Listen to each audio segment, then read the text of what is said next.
To start off, it is important to address the context of this crisis in terms of existing vulnerabilities and resilience in Yemen.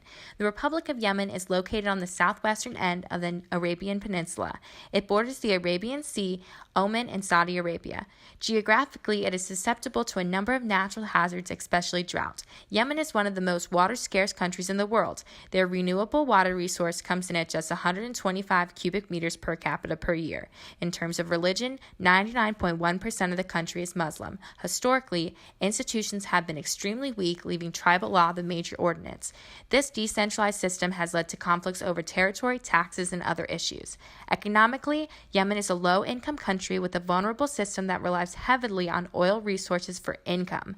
Unfortunately, these resources are rapidly declining and may run dry in the near future. Prior to the escalation of conflict, more than half of the population lacked healthcare access due to both the lack of facilities in rural areas as well as understaffing in facilities. Yemen is also the poorest country in the Middle East. In 2014, more than half of the population lived below the poverty line. There is low education attainment in Yemen. The majority of people reported that they had less than a secondary level of education. This has implications for access to news since reading is a challenge. Prior to the escalation in fighting, there was massive food insecurity in Yemen. Yemen relies heavily on imports for food supply since much of the country is considered to be not arable land. Even prior to 2015, there were hundreds of thousands of displaced people in the country due to internal conflict. As insecurity grows, norms around weapon ownership are weakening. This is a cause for concern since Yemen is reportedly the second most heavily armed society in the world. It's easy to see that Yemen as a whole and its citizens are extremely vulnerable, which clearly connects to how and why the situation has rapidly turned into one of, if not the worst humanitarian crisis in the world. So now let's get to the direct causes and describe the disaster events of this crisis so far. The 1990s was when the issues in Yemen that would later erupt into this crisis began to take root. North and South Yemen were unified in 1990 under the previous president of North Yemen, Ali Abdullah Saleh. At the same time, the Houthis, a religious political armed group, were gradually gaining power. Soon after, in 1994, a civil war broke out and the South was defeated. In 2000, Saleh began to look to disarm the Houthis, which led to the Houthi rebellion. Despite a ceasefire, sporadic clashes continued and began to escalate. But with the help of Qatar, another ceasefire was reached.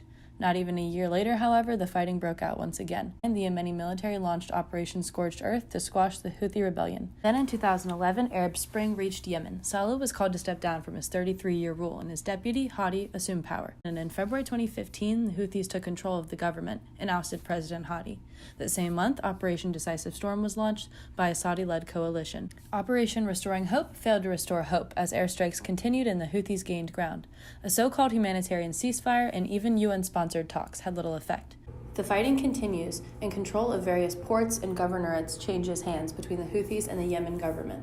By 2017, humanitarian agencies and watchdogs were declaring the crisis one of the worst humanitarian emergencies in the world. As fighting continues, the former President Saleh was assassinated. Things seemed to be looking up in December 2018 when the opposing sides began direct talks in Sweden.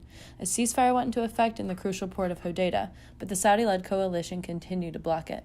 Which brings us to today. Tens of thousands of civilians are dead. They are experiencing the largest ever outbreak of cholera, and millions are on the brink of famine. There are new news stories just this week, and it is unknown how long it will continue and how many lives and livelihoods this disaster will claim.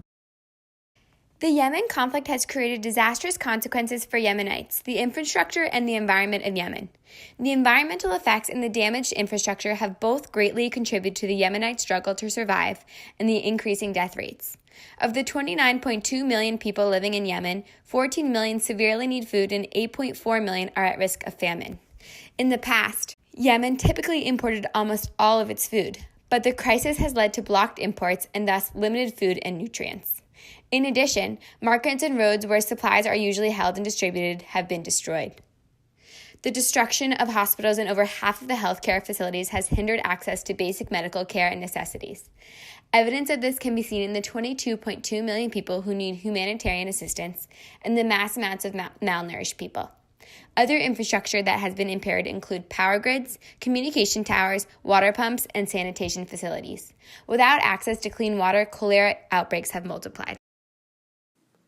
The ongoing civil conflict in Yemen has had severe effects in almost every aspect of people's lives. Over 17,000 civilians have died within the last 4 years in Yemen, and an astounding 3.3 million people have been displaced. The conflict has caused a disproportionate impact on women and girls who have been exposed to increased risks of violence, abuse, and exploitation. Additionally, as the conflict has gone on and become more violent, Yemen's economy has collapsed. While the international community has pledged over $2 billion to help Yemen, it will be hard to effectively use this money due to the dueling political regimes and crash of the Yemen Central Bank. As prices of food and other items soar in the country due to limited supply, inflation has also risen sharply to unprecedented levels. The collapse of Yemen's economy will be a severe detriment in the path towards recovery.